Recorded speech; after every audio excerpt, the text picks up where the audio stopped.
Halo semuanya, 大家好, kembali lagi di Easy Chinese Indonesia. Bersama aku Yesi. Di video kali ini aku bakalan sharing pengalaman aku gimana caranya kuliah S2 gratis di China tanpa membayar biaya kuliah sepeser pun, dan malahan setiap bulannya kita mendapatkan biaya hidup. Nah, bagi yang penasaran, nonton video ini sampai habis ya.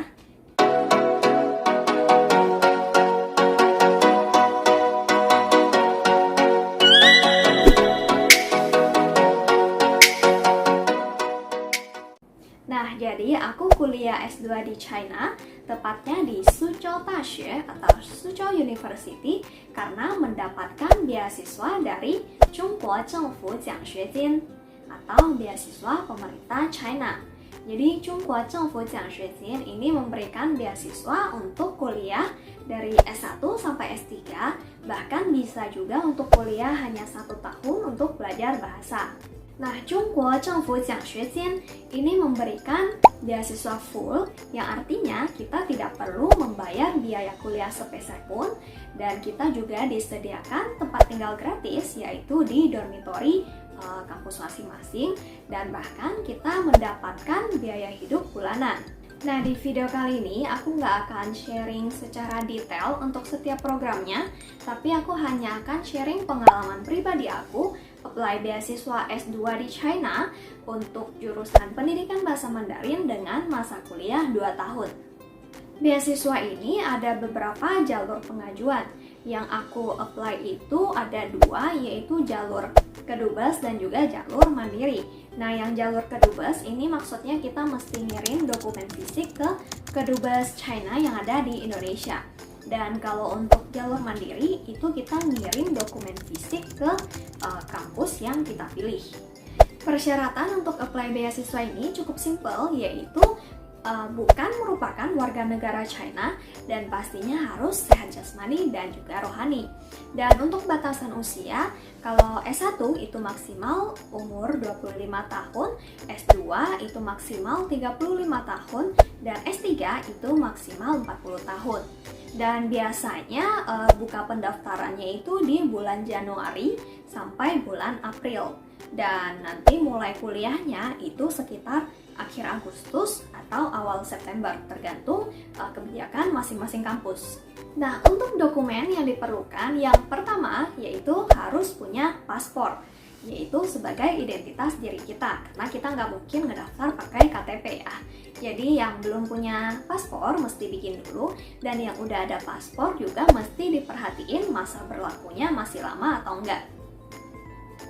Selanjutnya, kalian harus punya ijazah dan transkrip nilai pendidikan terakhir. Nah, kalau aku daftar S2, berarti aku perlu nyiapin ijazah dan juga transkrip nilai S1.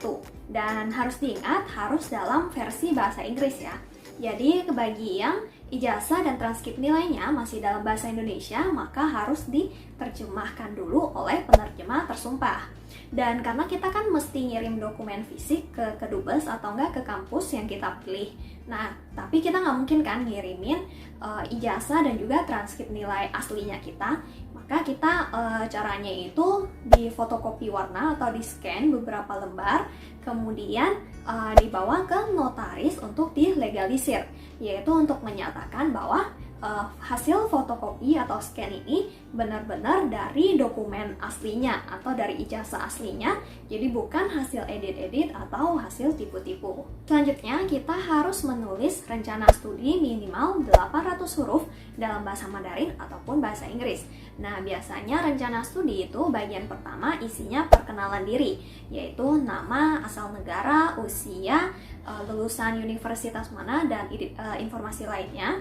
Dan selanjutnya itu boleh menuliskan pengalaman belajar bahasa Mandarin seperti apa, terus apa yang membuat kita tertarik untuk belajar Mandarin sampai kita memutuskan untuk kuliah di China. Selanjutnya, kalian harus mempunyai 2 buah surat rekomendasi dalam bahasa Mandarin ataupun bahasa Inggris. Nah, kalau aku sendiri waktu itu minta surat rekomendasinya dari dekan dan juga dari dosen bahasa Mandarin. Nah, jadi surat rekomendasi itu kita yang nulis sendiri, kita siapin dulu, kemudian kita kasih ke dosen bersangkutan untuk direvisi. Kalau udah oke, baru dosen bersangkutan itu tanda tangan dan juga ngasih cap. Dan biasanya isi surat rekomendasi itu yang pertama pastinya perkenalan diri, kemudian bagian kedua itu menuliskan nilai kita, kegiatan atau perlombaan yang pernah kita ikuti ataupun prestasi-prestasi yang pernah kita peroleh. Kemudian kalian harus mempunyai sertifikat HSK. HSK itu adalah Hanyu Shuiping Kaoshi atau tes kemampuan bahasa Mandarin. Ini mirip-mirip IELTS atau TOEFL, tapi dia versi bahasa Mandarin. Nah, level paling rendah itu level 1 dan paling tingginya itu level 6. Nah, kalau untuk S2 itu minimal mempunyai sertifikat HSK level 4, tapi lebih baik pakai HSK level 5 ataupun level 6. Cuma ini tergantung dari kampus yang kalian pilih dan juga jurusan yang kalian pilih, karena masing-masing kampus itu beda-beda persyaratannya. Jadi kalian email aja ke kampus yang ingin kalian pilih dan tanyain kalau mau ambil jurusan ini minimal HSK-nya mesti level berapa. Selanjutnya, kita harus melakukan medical check up. Nah, apa aja yang mesti dicek? Itu kalian tinggal download aja form medical check up di website beasiswanya, yaitu www.csc.edu.cn. Nah, nanti kalian download dan print form untuk medical check up-nya, dan saat kalian ke rumah sakit, kalian tinggal ngasih aja form ini dan bilang kita mau check up sesuai dengan form ini. Dan jangan lupa minta hasil check up-nya itu dalam bahasa Inggris dan juga harus ditandatangan dan dicap oleh rumah sakit.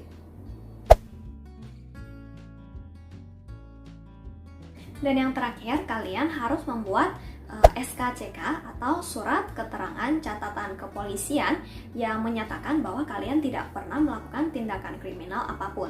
Dan ada satu lagi sebenarnya, tapi ini opsional, yaitu pre-admission letter. Nah, kalau kalian daftar jalur kedubes, kalau kalian punya surat ini, maka akan lebih dipertimbangkan untuk diterima. Cuma kalau aku pribadi, waktu itu aku juga nggak pakai pre-admission letter ini. Nah, jadi itu dia dokumen-dokumen yang harus kalian siapin kalau mau daftar S2 ke China.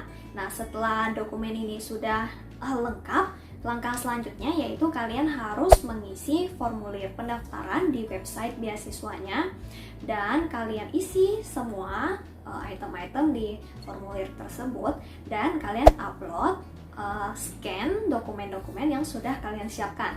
Tapi jangan lupa untuk daftarkan email kalian agar kalian bisa login ya di websitenya. Nah, kalau kalian daftar jalur mandiri, maka kalian harus mengisi formulir pendaftaran itu 2 kali ya. Yang pertama itu di website beasiswanya, yaitu yang tadi itu www.csc.edu.cn. Dan setelah selesai mengisi formulir di website ini, kalian juga harus mengisi formulir pendaftaran di website kampus yang kalian pilih. Jadi kalian harus juga cari informasi di website kampus yang kalian pilih tentang persyaratan dan juga dokumen-dokumen yang diperlukan untuk apply beasiswa. Karena biasa beda-beda kampus, maka permintaan atau persyaratannya kadang juga berbeda. Jadi harus dicek ke kampus masing-masing, atau kalian juga bisa email ke kontak person yang ada di website untuk nanyain pertanyaan-pertanyaan yang kalian masih bingung. Nah, setelah kalian mengisi formulir pendaftaran baik di website beasiswa ataupun di website kampus masing-masing, maka itu harus di print out dan juga digabung dengan dokumen lain yang udah kalian siapin dan masukin ke amplop.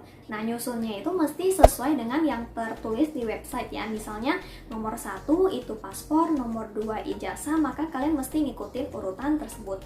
Kemudian dokumen-dokumen fisik tersebut kalian kirim ke kedubes kalau kalian pilih jalur kedubes. Nah, kalau kalian pilih jalur mandiri, maka kalian harus ngirim dokumen fisik tersebut ke kampus yang kalian pilih di China. Cuma ini ada juga beberapa kampus yang sudah tidak perlu mengirimkan dokumen fisik.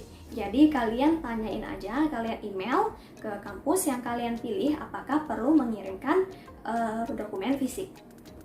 Oke teman-teman, jadi itu dia informasi mengenai dokumen apa saja yang harus kita siapin kalau pengen kuliah di China. Bagi teman-teman yang pengen kuliah ke luar negeri tapi terhalang biaya, jangan berkecil hati ya, karena zaman sekarang ini banyak banget beasiswa bertebaran di mana-mana, termasuk Zhongguo Zhengfu Jiangshijin ini yang wajib banget kalian coba untuk apply. Nah, walaupun untuk nyiapin dokumennya itu butuh perjuangan juga ya, susah-susah gampang, tapi tetap semangat untuk mewujudkan impian kalian untuk kuliah di luar negeri. Karena kalau aku bisa, kalian juga pasti bisa.